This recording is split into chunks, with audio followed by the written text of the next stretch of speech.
This is Clayton Howe's Entertainment X.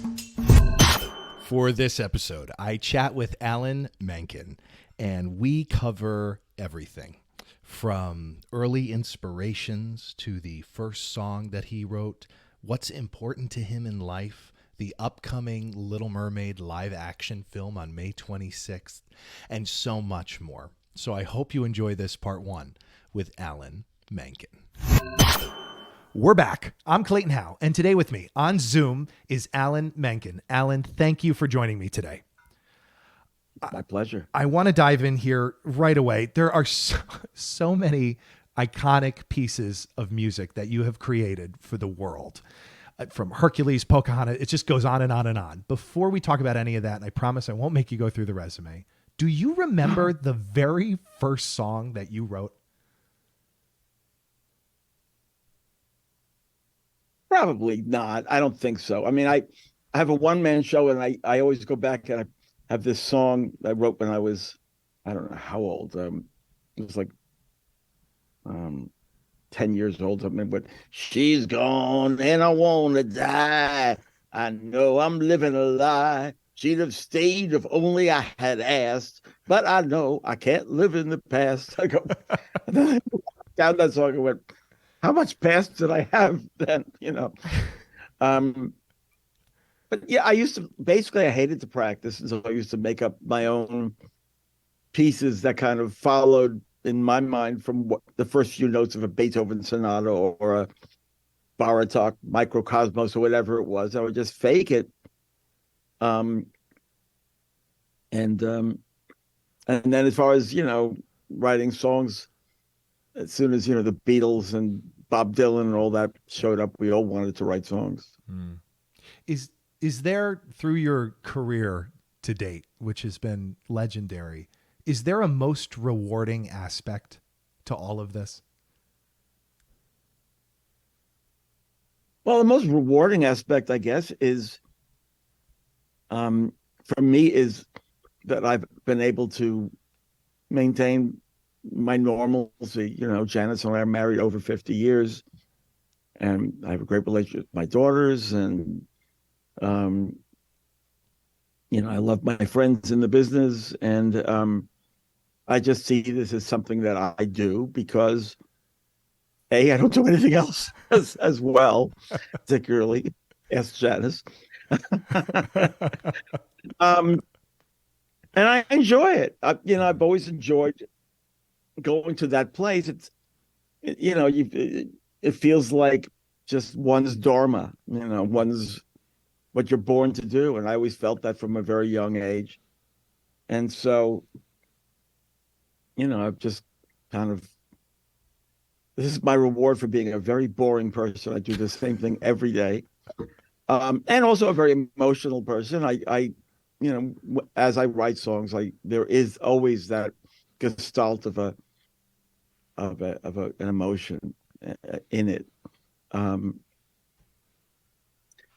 But that's you're not just asking about a moment as much as the aspect of it that's most meaningful. And the aspect that's most meaningful to me is just, how much it is a part of my life and how much I enjoy it.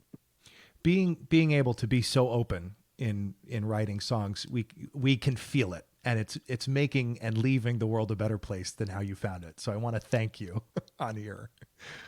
Is there a self-talk or a realization through your life where, a definitive moment, so to speak, in staying true to yourself and maintaining that home relationship with family while working?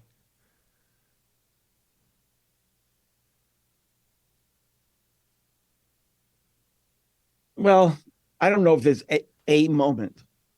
I, like so many others of my generation, as I came up, I was writing, individual songs like crazy, music and lyrics. And I wanted to be Billy Joel or Elton John or Jackson Brown. I love them. And I love the sense of, the soul of each of these people, and James Taylor, and goes on and on and on. Yeah. And Janice and I met very young. I right out of college, I witnessed rock ballet, and the dancer walks in, um, and I never wanted to tour. I didn't really want to um, go through all of creating a career out of being a singer songwriter. It didn't connect to me, um, and writing, especially writing songs in the context of a story or in the context of some sort of a bigger context. Um,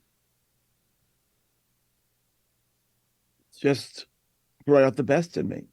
It just, it felt right. And when I joined right out of college, well, actually, while I was still in college, the BMI Musical Theater Workshop with Lehman Engel, great conductor and composer who ran it. And I remember the first person I met there was Maury Yeston, and we remained dear friends. And playing our songs for each other with all of the writers that were in that, it became a way. It sort of forced you to remove your ego from your songs and just look at them as entities. And step by step learning that what's important is your talent and your voice as a writer, and always being ready to throw something out and write something else. And that freed me from, being dependent on good reviews or audiences coming out. I just kind of let go of that. I was able to, and that's a big advantage emotionally. Yeah. Not to say that I might read a review and go, ouch. But, in general, taking on that perspective of, of giving yourself over to something bigger than yourself, and always being true to that, has been a lifesaver for me. And because there are times where you see someone who's just holding on to this show. Okay, well, maybe if I get this production, or if I get this person, I know. And I go, let go of it. And it frees you. Frankly, you have more power letting go of things than you do of, in hanging on to them and fighting for them. Just keep moving on. And that's helped me immensely. Has there been any or is there any fear associated with letting go and just trusting, or has it all been just a powerful filling up of? Well, you trust it. It's like, how does a a major league ball player hit a over 100-mile-an-hour fastball? But they know how to do it. Yeah. And it takes a lifetime. And so, yeah, I know that creatively, I know how to hit 100-mile-an-hour fastball. Doesn't mean it'll be a home run every time. But is any fear? Not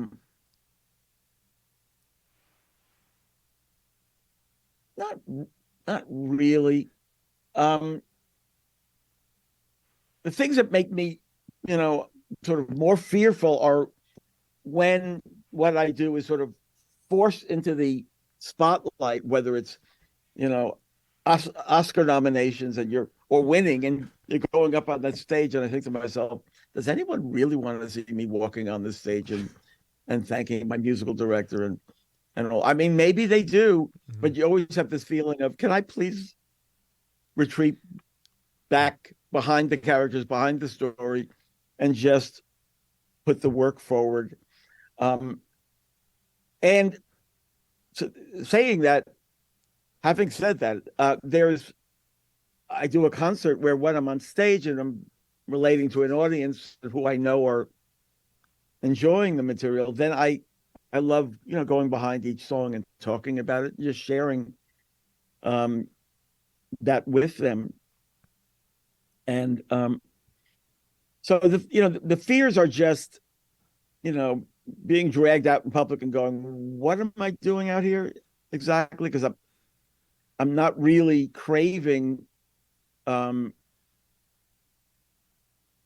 know how to put it, a certain, you're not going to compare yourself to actors or people who are really, really out there as a persona. I'm there as someone who channels what I do through a medium. So I'm very comfortable within the medium. Yeah. Is there, and I so appreciate you diving deep so quickly in this conversation, in your life. What I do. Yeah, great. In your life, have you found a balance, or how have you found a balance between letting things happen and making things happen? That's a very good question. I found from bitter experience, or not bitter experience, but Sure. that you can push something, you can push it hard, but it doesn't mean it's going to go the way you want it to go. I'm a big believer in, one reason musical theater is so great is because there's so many different collaborations happening within it. And to be only me going, I want to would you produce this show? I believe in this. Yeah. The consensus of a larger group is actually much more important. And, just being able to listen to people and go, okay, yeah, I love this score, but the story behind it is not one that makes people comfortable or works on a stage, and just going, okay, I put it aside. So it's just not me to be the person who will turn any project into a crusade. And I do admire people who can and do that. It's just not part of my nature. Through composing, how have you gotten better at communicating?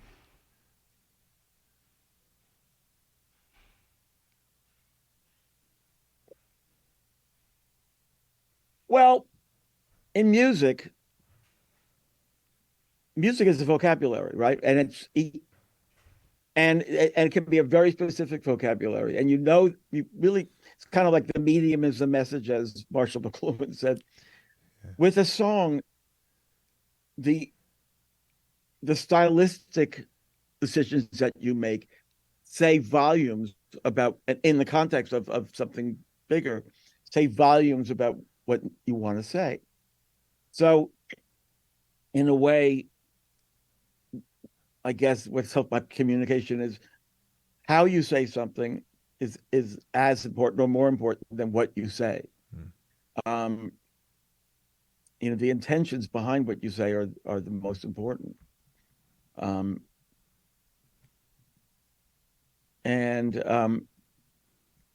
the level I communicate on is a very gut level. I read this book. They call the gut the second brain. There's actually more nerves down there than in the brain, apparently.